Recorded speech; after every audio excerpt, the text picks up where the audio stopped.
You're listening to the Around the Lens podcast, the home of high-quality, roundtable, visual journalism discussion about the news, topics, and gear related to our career field. Now, here's the host of our show, David J. Murphy.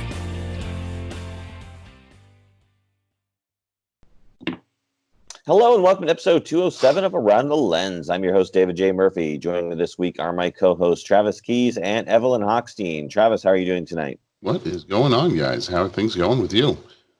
Going great, going great. You just came back from CES, right? Yes, I was out in Vegas for CES, and I also had a fashion shoot out there as well, and then flew back early in the morning for another shoot, and then shot at the Knicks game for Robin Hood yesterday. So it's been a day after day after day after day. I'm ready for some downtime, I think. Nice. Well, we'll talk all about your experience at CES. I'm curious to see all the cool tech you got to see while you were out there. Evelyn, how are you doing tonight? Or today? Good. I'm great. It's nice and unseasonably warm here in Washington D.C. A little worried about that, but enjoying it and gearing up for primaries. Iowa coming up soon, so things are heating up in D.C. Cool. Yeah, I would say it's perfect time for a climate change protest or something like that, right? You know? Yep. Exactly. I think there may be a few other protests happening right now, not climate change, but actually Jane Fonda, that's not true because she just did her last fire drill Friday in DC. Okay, wow. The protests that she was doing. Now she's Didn't Joaquin just get arrested too? He did. I wanted to go, but yeah, he was there. He did. Yeah. Great. Well, any big shoots you've been up to? Anything interesting in the last few weeks over the holidays? This weekend I had a weird one. Fun. I went to I don't know how to describe it, like a pot smoking party in a warehouse held by several social influencers, the Koala Puffs and Silenced Hippie and Weavers. I don't know. I didn't know any of these people, but people like to follow them online and watch them smoke weed. And they came to DC. You could buy a ticket, like on Eventbrite, and go smoke weed with them. Instead of Twitch, it's Tweed. I covered that. Like, totally a bizarre experience, and also so mellow. I just thought, gosh, if everybody was getting as wasted as they were getting high, this would be a totally different vibe at this party. It was just like mellow. There was like no, fighting. No, there wasn't even like people. It didn't even feel like people were trying to like hook up or dance or whatever, like at a bar. It was like there was like no sexual energy really happening that I noticed. Just people just, smoking. So it was good pictures nonetheless. I mean, needless to say, it was fun. I was going to say that's an interesting topic because there had to be a contact high, right? It was. I was there for like 4 hours. Yeah, my head was. I mean, I was high for like 4 hours. I was saying one of the organizers asked me about that, and I said I definitely feel, not. You just feel a little dizzy. I mean, you are literally standing in a cloud of smoke, or you're up photographing somebody like blowing, smoke in your face or whatever. So, yeah, it was pretty interesting. So, I'd never been Sounds like that. Yeah. And I think social influencer thing too. People paid like an extra $50 to like stay to the very end to stand in a circle and like share a joint with this woman, Koala Puffs. So I don't know. It's a whole nother world to explore out there. Crazy. Yeah. Like 300 cannabis followers, on Instagram. So. Oh my God! Wow. Yeah, I was gonna say there's a topic there. Photojournalism under the influence. Inadvertently, yes. Yeah. Anyway, it was all right, cool. Fun assignment. That's quite an experience. So probably some neat opportunities to use smoke or kind of like that as an element, right? In terms of framing it was great visually. I mean, because there was that. I mean, smoke definitely lends a lot of ambiance. The lighting was pretty crappy. It was in a warehouse, but I think there were ways to sort of work it with, just like the air being all hazy and a lot of people like you get a lot of light from people's phones because they're all, basically doing this live. So yeah, it was fun. It was a challenge. It was fun. Very cool. Okay, great. Did you use any artificial lighting, like any flash, or was it all I did not. There were a couple of video people there, and every time I'd be shooting something, they'd come up behind me and they'd have this LED light, and it was just really killing the ambiance. So I was a little bit annoyed. Harshing my buzz, man. Right? They were just harshing my buzz. It's so true, because I was like, you can make the light work for you and make it moody. And when I love LED lights, but when you just shine them dead on with a video camera, it takes away all feeling from the moment. Yeah, absolutely. So I did not use artificial light, but okay. I am in Hawaii right now on the second week of my vacation. So if you are hearing the audio is a little bit different this week, it's because I'm using sort of my backup system here with my phone and sort of a headset microphone. So apologize for the audio quality on my end or any of the audio quality or any that's going on with the episode this week. I try to do some stuff right now with the episode and with my computer setup, but it didn't seem to work out. So this is my backup. But again, it'll be back to normal next week. So if you're listening, you don't like the audio quality, just jump ship, come back next week. It'll be back to normal. Don't jump ship. It's still worth what we got to say. That's right. That's right. But don't leave. Just mute it when anyways, talks. What's that? Yeah, right. We got a lot of great things to talk about. I do, again, want to plug Patreon. Go to aroundthelens.com/Patreon. Patreon.com/aroundthelens, and you can join our Patreon. We had a new patron actually join up this past week, which I did not put their name down. I'll find that out before the show is over and make sure I give them a plug. But you can go over there, and for as little as $1 a month, you can support the show and get everything we produce a week ahead of time. All right, let's get on with the topics. We were mentioning CES 2020. That just happened, just finished up. Travis, you went there to cover the event. Not cover the event, I should say. You went there as a participant or as a. Why don't you go ahead and tell people? I went there to actually create a little content and check out some stuff while I was there. It was my first CES, and I've certainly been to a lot of shows, New York and stuff like that. But it is kind of overwhelming, the size and scope of CES. It takes multiple locations, and there's cars and medical and electronics and concept stuff, and it's kind of overwhelming. And get to see a lot of great stuff. And it's a 5-day event, and literally a lot of these events you go to, you feel like you've seen it in one day. 5 days, you still haven't seen it all. It's incredibly huge. But I got to see a lot of stuff from concept. It seems this year was very big in VR, augmented reality. Foldable is huge. Robotics, a lot of some concept stuff. But foldable is going to be a big deal with a lot of these makers making from phones to laptops and televisions are going 8K and. Their sound is huge, and you look everywhere, there's new headphones. I don't know how many people can make a new headphone, but there's headphones everywhere. Yeah, it's like, why? You got AirPods. That's all you need, right? No, Sony wire. The noise-canceling headphones make my life so much easier. Flying all over with people that snore or babies crying, it is the best way to travel with those headphones. Just make it disappear. So the big thing, since I'm a Sony person, released at CES was not a camera. It was a car, which kind of blew everyone away and took them by surprise. And got to see the car and the inside of it, between the whole dash being it was a screen. So, I mean, you could literally swipe stuff to the right, swipe stuff to the left, and it had the mirrors all there. It was all integrated with sound, and it kind of took everybody by surprise. So I ran into Gerald Undone and Marquise Browning and all this stuff. And I would always say, like, well, see anything here that kind of took you away? They're like, the Sony car. So that was sort of one of the highlights there. Now, you weren't.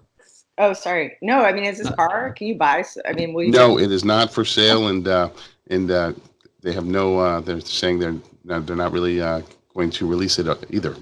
So they're kind of showing what can be done and how they can push things, and it was pretty cool. Nice. And I was there I went to a Sony Creator content night for their one night where they were showing a bunch of stuff, which one thing was amazing is they had the original Ghostbusters Echo 1 car, and they kind of did this movie set. And when I walked up, I'm like, oh, that's kind of a cool set they did. There was it looked like you were in a New York City street with the Ghostbusters doorway to the entrance to the street there, and I've seen the lights. And then I started looking at it closely. It's their new crystal screen, LED screen. Well, it's not LED, crystal screen, and with the dolly tracking, the perspective of the screen changes at the same time, and it blew me away. That's going to change filmmaking and what they can do with stuff like that. It was, and they can repeat the scene over and over and do different things, and it was mind blowing. Yeah, I've seen some behind the scenes stuff where they've used that on like different sets for commercials and stuff like that. It's amazing. You can't tell the difference. Yeah, and they can do practical effects right on the spot, and they were showing it live as they on a camera, a TV screen above, and it was just blowing me away. And TVs this year, were pretty amazing, from all the way they're doing sounds, turning screens into speakers, and 8K, and sampling up, and chips that predict what is actually being shown, so it can render textures better, so it knows it's a leather texture or a dog or a cat or a person in it, and it has this library of information in it to upscale to 8K. It's things are getting pretty crazy out there. Yeah, absolutely. Is 8K you've seen the screens in person? Are they all that? Some of the images were great. Certainly Sony, LG, and Samsung were really pushing it. And just doing some incredible stuff. You kind of walk out there like, I need a new TV. You don't need a new TV, but you want a new TV. So it's interesting. So they had cars, they had TVs, they had other things like that, but no cameras. Or was the cameras kind of Canon was there. Nikon was there. Canon was showing obviously their new 1D, and Canon was. They had a very, very sizable booth there. Nikon had a big booth there. They were showing off a couple new lenses. I believe they're 70 to 200, and they're 120 to 300. So they're trying to jump in that mirrorless sports game that Sony is really kind of moving and making waves in right now. Did you have a chance to get any hands-on time with the Canon by chance? I did not play with the Canon. I will probably just do that here in New York now that I'm back. But I actually didn't really play with much camera gear there. I was actually kind of looking at all the electronics and stuff like that. If you're a gamer, there's 5 million keyboards, new VR, and it was Samsung came out with a 49-inch curved screen display that was just, I'm like, I have to have it. I don't even game, and I had to have it. But it's absolutely incredible, and it's made almost perfectly, so when you look at it straight, everything is right there, and it's a different type of viewing experience, and it's just the refresh rate and everything. And a lot of the new TVs are gamer compliant, and so that they'll be able to play games on them. So the gamers out there are going to be very happy with the new tech that's coming out. I know Samsung had their little robot ball, right? Did you see that? Yes, everybody was kind of like, what is it? It kind of follows you around. It's got a camera on it. Supposedly it can, do different little things. But there was a lot of robots there. I was, I was at one where it was sort of a service robot that would deliver trays in a hospital or, in a cafeteria or something like that. And the robot started spinning and kind of took out a chair and then started taking it out of the table. They were very embarrassed and turned it off very quickly. And like, oh, look at that other one. Yeah, right. That's you see CES. You see the technology that's not quite right for prime time, and some of it that may not ever come out. There was lots of they had au pair nanny robots and all kinds of different robots doing different stuff. John Deere was there, and a lot of people were kind of surprised, like, why is John Deere here? But the people don't realize how much tech is going into those new tractors and stuff like that, and they're even putting massage chairs and Apple and plugins and all this kind of stuff into these and the tech that these things can do on the field is mind blowing. By the way, how was it meeting the influencers, the YouTube influencers? Was that kind of neat? Was that did you see any meet them in person? Was there any sort of, I don't know, I would be kind of starstruck, I think, if I met some of them, but I don't know, was there anything like that, or was it just they were guys interested in tech? Certainly, it's nice. Some of them I've known for a while, but it was the first time I met Browning, who his from a very young age built up like 100 million followers or something like that, something ridiculous. And he was just a really down to earth, normal kind of guy, and just really accessible and nice. And you could tell every 5 seconds there was another fan coming up and saying hi to him. And his content, what he's created from a very young age, and what he's doing is very impressive. And there was a lot. Gerald Undone is quickly building up a following and doing some great things. Another very accessible person. Jason Wong is there as well. He's done stuff, a lot of camera stuff and Sony stuff. So I've known him for a little while. But all just kind of normal, kind of down to earth guys, and geeking out just like the rest of us, and kind of happy to be there, and really enjoying seeing everything. Yeah, absolutely. And you mentioned the Sony car, so that's something that may or may not actually become a reality. Is that, or is this sort of like a concept? As of now, they're saying it's not to be released, but you never know with Sony what they're going to do. And sometimes they keep things under lock and key for a while, and then surprise everybody. Like the A7 Alpha was a big surprise, and when they released it, and I'm sure we have some releases coming up on the horizon shortly from Sony, and the car was definitely a big surprise for everyone. Yeah. Well, knowing Sony's track record with cameras, I'll wait till they get to the 4th version of it before I actually get one. But would you get one? Would you drive the Sony car just based on your experience at CES? Yeah, definitely. It was Okay. everything a tech geeky person like me would want, from speakers into all. They had speakers in the head things, pieces of the each seat, the screens that just were all encompassing. I mean, it was cool. It was the Blade Runner car I wanted.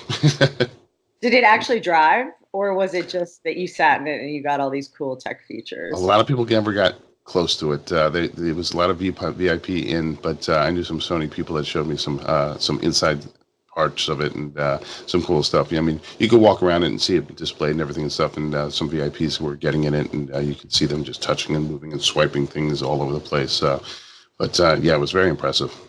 So that's the future. We won't be driving the Sony car, but our cars may be totally Sonified with speakers and dashboards and all the. Yeah, I mean, so there was certainly, some of the cool stuff there was definitely the driverless cars, and what they're kind of. BMW had one of the coolest, concept cars I've ever seen, just incredible. And Uber had 2 helicopters there. So there was, I think Bell made one, and there was another one made by someone else. But the future of kind of Uber moving into helicopters was very cool too. One eventually to become autonomous and not even have a pilot. So seeing both of those, I got to sit in one of them and kind of check it out and get the tour. And it felt very Fifth Element to me. It was very, very neat. Wow. Well, I think it was neat with the Sony car was the backup camera was an A7R4. So if you ever need a backup The pictures you can get on the road on a fly is amazing. Wouldn't that be neat? Get a free Sony camera with every purchase of your car. Yeah. So I think the overall kind of influence from this one, there wasn't anything that kind of blew anyone away. That you can see where a lot of things are going and pushing, and some new developments on stuff. But there wasn't anything that went, oh my God, that's revolutionary this year. Yeah. Now, just from a convention goer's perspective, this was, again, your first time at CES, right? Yeah. So kind of tell the audience, anyone who, because I've always heard of CES and I've considered going myself, but I know it's a huge show, just sort of like some general tips and tricks and whatnot, things people should take and keep in mind if they decide to go to CES 2021. Allow yourself time. I mean, it is a huge show, and I would, it was funny because I flew in, and as soon as you fly into the Vegas airport, there was actually, you could pick up your badges right in there in the airport, showing how big this thing is that literally you could go online and pick your badge right at the airport. So I picked up my badge when I landed, so I didn't have to do it at the show because there's lots of long lines outside, but there are many places to pick it up. There's a floor plan that you should get right away because it takes place in so many different halls. You have like 4 or 5 different places it's taking place, like where in New York it would be like Javits. This was Javits times 4.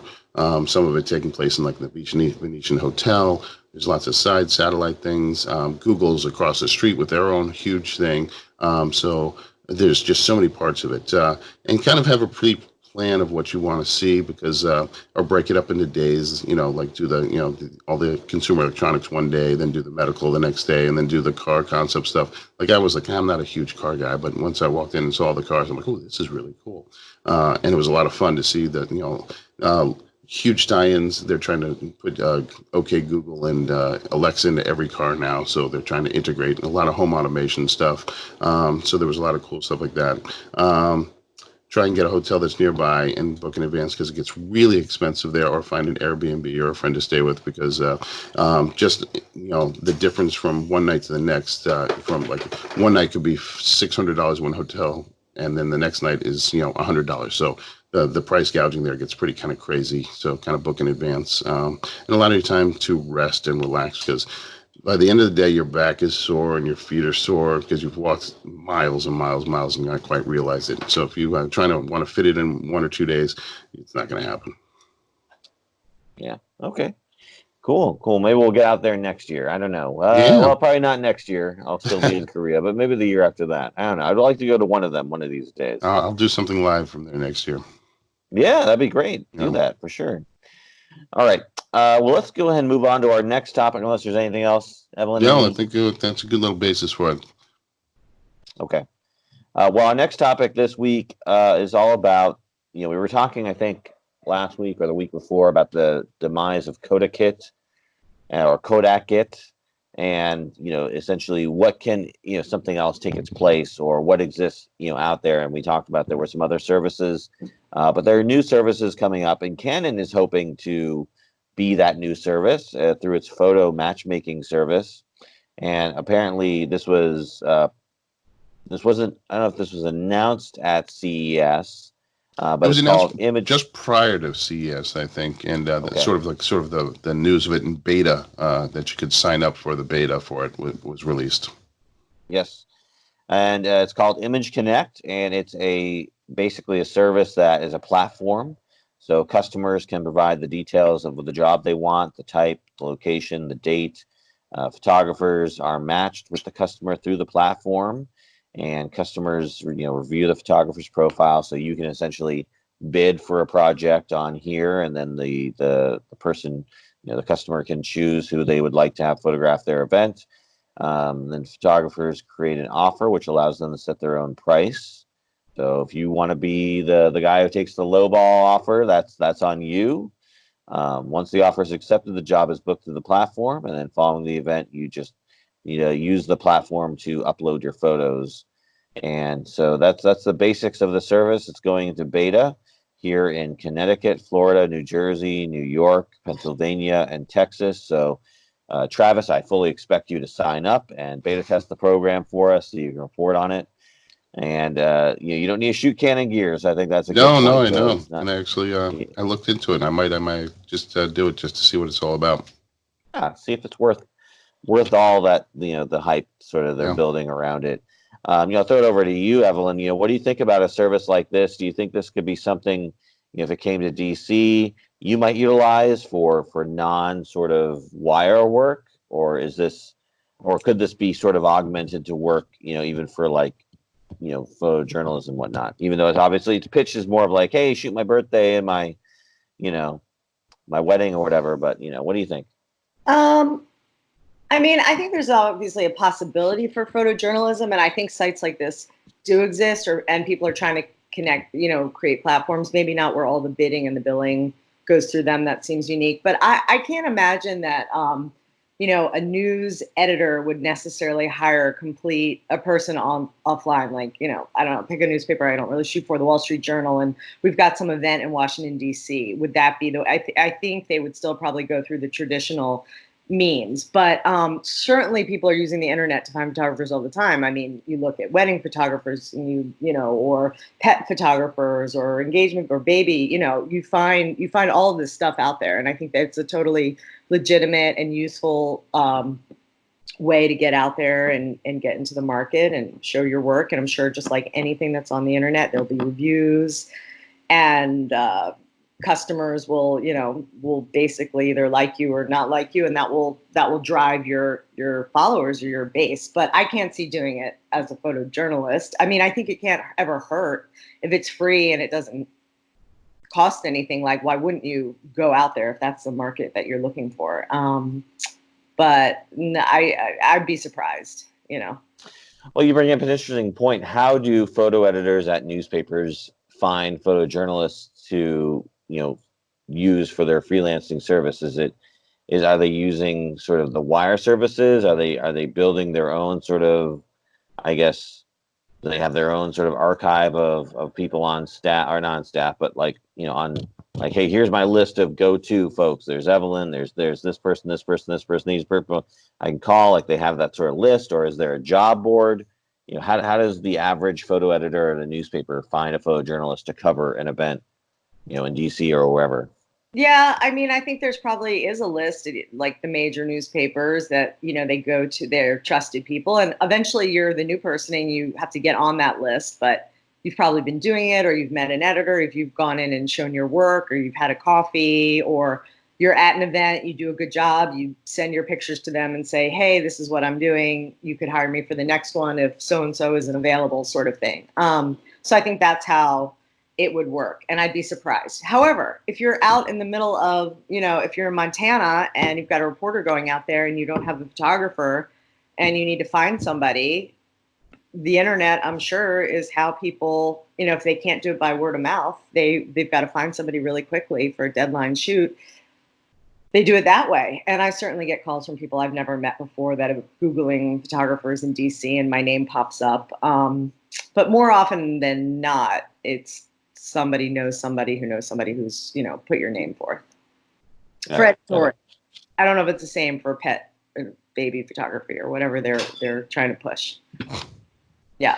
Well, I mean, do you do any non-wire photojournalism work? Like, do you do the side stuff, or do you find your full-time occupied with the freelance photojournalism? I'm pretty full-time occupied with freelance photojournalism. I have not photographed anybody's animals. I have photographed people's children because they know my work and they ask me, but I don't advertise myself that way, and I'll do it if somebody asks me directly to do it. And then I've done some non-photojournalism, corporate type jobs, usually foundation work. Right. Corporate foundation work. Yeah. Could you see yourself using a service like this for non-photojournalism type gigs and jobs like that? Yeah, for sure. I mean, I think it can't hurt. I don't know what the downside would be, unless it's, it certainly can never hurt to put yourself out there, create a platform to market your work, and it sounds like it has all the tools to make it easy. I wonder though if it would sort of like cheapen. I guess I would hope that other photographers can't see what other photographers are bidding, perhaps. In some ways, it would be good to know what other people are bidding, because I hate when photographers undervalue themselves. So it would be like, don't bid $300 for this, bid $500, whatever. That's a really low amount. But let's say even in editorial work, you can only go so low, and newspapers don't have huge budgets. Travis, you can speak to corporate work, I suppose, but you wouldn't want people to then be so desperate to get work that they're, I'm going to lowball, hoping I'll get in the door, which I really hate to see. Like with NGO work or all these charitable things, like people are like, oh, I'll go to Africa and I'll shoot, your organization for free because I want to take this trip. But really it's hard work. And, these organizations, they may be not for profit, but they still have budgets and marketing, and their employees are getting paid a salary. So, I hate to see things like that. I really want people to be paid what they deserve and be people have companies or nonprofits invest in their work. So there's that. You don't want photographers to be using the platform and then sort of like undermining the whole pay scale, which is possible, I suppose. 100%. Yeah, I was looking at this website, that they have you can sign up now, and also just trying to read the story and look at the comments, looking for any sort of poison pill that might be coming with this, similar to how CodaKit had the weird rights grabs issues and you can't use the imagery. I'm not seeing anything here, so it seems like Canon maybe is learning its lesson from the previous services. It looks like they're just trying to act as sort of a go-between and probably taking a percentage of whatever profit that might come from the service, which is totally acceptable if they're going to connect you with people. go to your point, yeah, I think there could be that sort of road to the bottom, so to speak, in terms of bidding. And to find out what people are doing, there's nothing stopping me as a competitive photographer to put out a job listing for, hey, come photograph my bar mitzvah. Who's going to bid on that? Huh? Oh, I can see who in the area is bidding on bar mitzvahs. Oh, okay. All right, they're willing to go down to this much. Okay, now I know. I got the inside information. And it's like they can't see each other's bids. Only I can see the bids. So Right. I could definitely see other photographers using the service. But I mean, it's the same thing. Like I've experienced myself when I was doing wedding photography, or I was trying to do anything in the commercial photography space. I would get queries from people saying, hey, how much would you charge to do this thing or this thing? And I'd be like, oh, okay. Oh, good. I got a prospective client. And I give them my quote. I'm like, how do I know they weren't just some person trying to fish for, information, So it's kind of an interesting dynamic there. Uh, Travis, you said you might use this service when since it's in your area.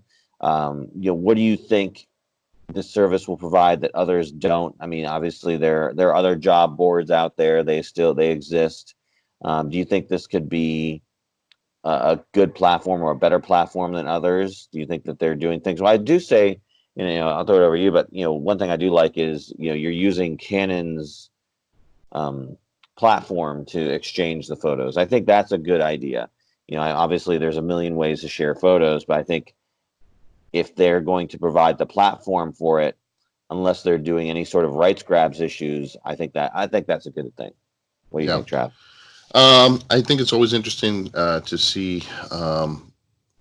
Canon's certainly one of the big companies, and hopefully they're looking out for photographers. And I mean, they're making equipment, so they wouldn't want to burn photographers. So hopefully, it's a way to get them in certain ecosystems and file sharing and stuff like that, and kind of get them in that. You all bring up very good points with the good and bad of what potentially can be used with a tool like this. So the hazards of underbidding and abuses of people searching for the lowest priced person. I think it's mainly probably going to be used for people to either get stock footage, suddenly we need someone in New York we need this kind of building or this kind of shop shot quickly or something like that, so they can get personalized shots, the stock footage and stuff like that. Event work would be a big one. Smaller kind of probably product stuff, and the only thing I don't really see it for is journalism is true. Everything else can be very easily used for this kind of platform, and it could be a good way for people to kind of supplement if they're having a hard time finding some work or fill in work or stuff like that, or always just kind of keep an eye on what the market's doing and who's asking for what and prices. And so there's a lot of good and bad that can go with this, and it'd be interesting to see where it goes. And my kind of interest in it is not so much per myself, but as chairman of APA, American Photographic Artists, is to kind of dive into this and see what the good and bad and ugly is for it for my fellow photographers and the people I'm always fighting for advocacy for and rights and stuff like that. So it'd be interesting to see what this holds for them as well.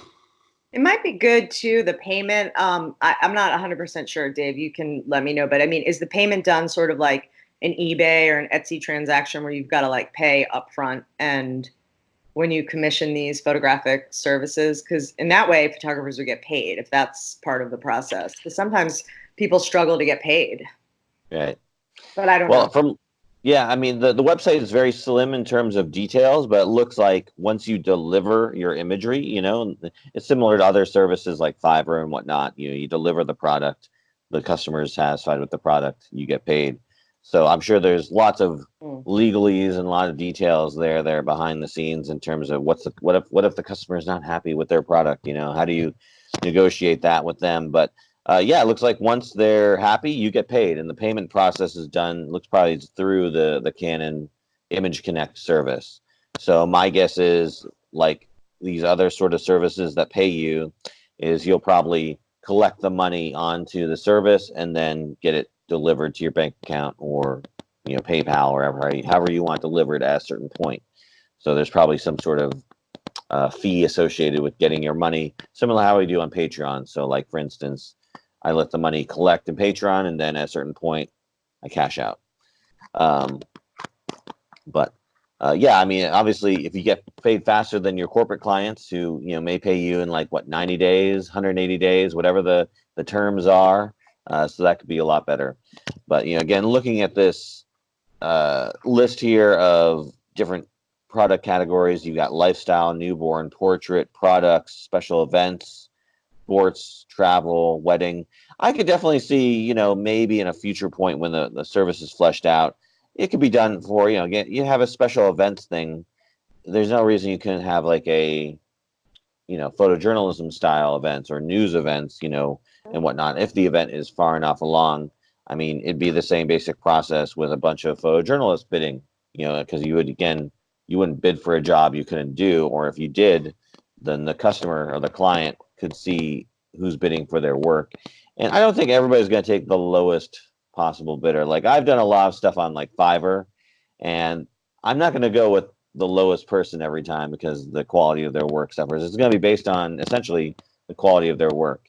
So it's if they're showing me stuff that shows good quality, I may take a chance on them. But then again, of course, there's a lot of things and a lot of different things that go into play with news, creation and whatnot. So yeah, maybe you don't want to leave that up to chance with somebody you meet online who you don't know. Yeah. But anyways, any other thoughts on this service before we move on? All right.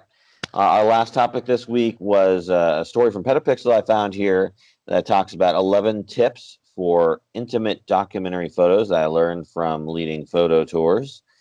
So the author leads photo tours in Romania with Intrepid Exposures. That's the name of the company. And basically, these were some of the lessons that he learned. So you can read them in their entirety. It's a pretty lengthy article, but some of the points that he brings up is the power of extraction, having a story in your pictures, the relationship between subject and background, taking a step back, being inside the action. These are all good quality photojournalism tips, things that I've expressed and also done in my own career, and I throw it over to you all. What do you think of these tips? Were there any that stuck out in your minds, or that perhaps maybe should be added to this list? Oh, I thought they were useful. I think you can get a lot out of any sort of tip list. Something might resonate with you, some might seem obvious. One that I liked, which I sort of reminded me that this is something I should do more, which was write down your thoughts. I think especially obviously this is a photo tour, so you're probably working something for 5 or 6 days or however long it is. And I think if you sort of come home at the end of the day and reflect on what you've seen or what you're missing, it'll really help clarify what direction you need to go in. And I think that's something that I actually was oh yeah, that's right. That's important. I don't do it enough, and I wish I did. So I took that away from this list. I thought that was really helpful. Well, the one thing I'll say here is, the last one, fewer lenses, simple gear. I think simple amount of gear is fine. I don't necessarily agree with having one lens. So he talks about having the triad, the wide, medium, and the zoom, and then kind of scaling back to the one lens. And I think you can do a lot with a simple zoom, like a 24-70, but I don't know. I would never feel comfortable going into any sort of situation without having it's a actually triad. Probably, from the way I'm kind of interpreting that, is it's not always go with one lens, but to force yourself to use one lens, because I think a lot of times we go out there with 3 or 4 lenses and oh, what should I use? And we're more worried about switching lenses than actually using and mastering the one we have on there. And I think it's a very good practice to take a 35 or take a 50 and just shoot the full day with it, because it's a different type of engagement, a different type of storytelling, a different way of shooting. And once we really kind of understand the language of those lenses, then we can really master those portraits and the way we shoot. And it's really important to do that. And the only way you kind of do that is to force yourself to lock into one lens, not to always have one lens, but to lock yourself in to really get that experience of what that lens does and how it tells a story differently than the other lenses that you may have. Yeah, no, absolutely. But I would say, just for my personal belief with I rather have at least 3 lenses with me at all times, just because there's always going to be that situation where you come into play and you're like, oh, I wish I had my other lens, and I'd hate to be unable to capture what I want to capture Well, the key is with just to that. carry a 16 to 200. No. Yeah, there you go. Yeah, Or what 16 to f4, 600, you know. f5.6 to 8. Yeah, Well, that's you great. don't Just have shoot that. in broad daylight. You just have to say, I would have shot it this way with that lens, but now I'm going to have to shoot it differently. I Right. had to shoot some breaking news the other day, and my 7200 would have been very helpful, but it was not working for me. And I Oh no. had to, well, I banged it. And anyway, it's fixed now, but I really needed that lens, but I didn't have it. So I just had to shoot with the 2470, and it wasn't ideal, but you just find a way to make it work. Yeah. So it's a good exercise, but I would say, like, back to the gear thing too. If it's a very intimate situation, yes, so you can want to have 3 or more lenses, but I would maybe just like put them on the side in a bag and maybe just keep like one camera with me, and then if I needed to switch it up. But I used to have all my gear hanging off of me in my pouches, and now I do find it to be a little bit intimidating, and I like to go in a little bit smaller. Yeah. Yeah.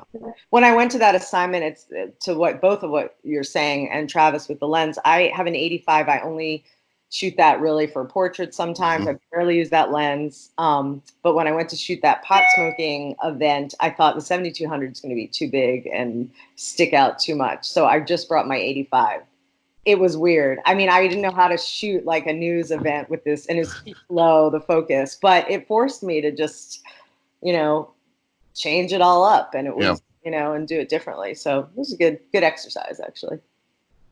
Yeah, it's something I think people tend to get obsessed with what gear I should bring. And a lot of times, it's like, oh, I got to bring this camera and I got to bring all these lenses. And then you go on vacation, you realize I just really needed these 2 lenses and this one body. I didn't need 3 bodies and 6 lenses and all the, you can really kind of get away with a lot of stuff. And you may miss 1 or 2 things, but you may get a lot of different things that you never would have gotten if you commit to kind of just simplifying your life.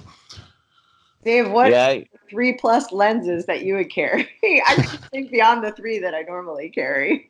Well, no, I mean, saying at a minimum, I would have the 3, the wide, the medium, and the close, But then again, I think about my own time here in Hawaii, right? And the majority of the time, I'm have one lens on me that I'm shooting with, which is my new 10 to 25 millimeter for the f1.7 I've got recently, and that's been the ideal lens for 90% of the situations. Although there have been a few times when I've been happy to have my 1 to 300 or my zoom lens. I think the 10 to 25 covers the wide and the medium, and then having the zoom has been good to have. 35 to 100 or the 1 to 300 for getting up close to things. And what I went overkill on this trip because I figured I might as well bring everything. So I've got my entire catalog of lenses. I've got my macro, I've got my zooms, I've got my wides, I've got my mediums. But I also have my wife. She's shooting on my other camera. So, I want to give her some lens options as well. She's actually got the 14 to 140 or whatever. So she's got the typical like vacation lens, the wide to close.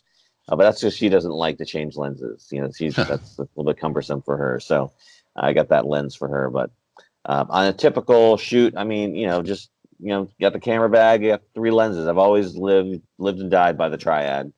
Maybe I have a 50 millimeter as a 4th lens just to get like, when if I needed the super duper shallow depth of field, I have like a 1.7 or 1.4.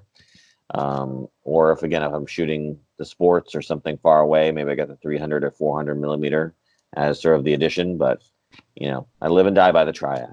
But the 24 to 70, the medium range lens is always going to get you 90% of the way there. And yeah, you got to adapt to what you have, right? So if nothing else, you kind of make what you have work.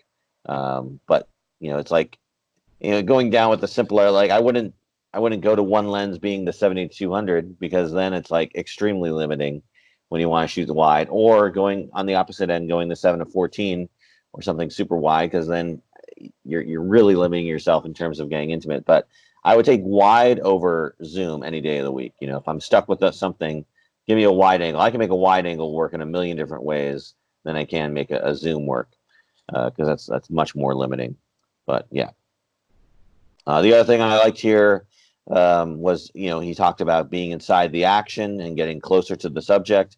I think that's one of the most critical, fundamental sort of tips you can give anyone who's trying to make it in the world of photojournalism, because we all have a tendency to stand back and not want to approach, but the closer you get to the subject, the more comfortable you can get with the subject, the more intimate you can make your work, and the ultimately better and more storytelling you can get with what you take. So, and they give some great examples here, getting right up close to the woman who's knitting, with her, see her face and see what she's doing, and you just get there's a whole story right there in terms of this woman's face, in terms of what she's telling there. So, yeah, get up close to your subject, and that takes time, and that takes getting them comfortable with you, and you getting comfortable with them, and them feeling able to trust you. But yeah, some good tips here.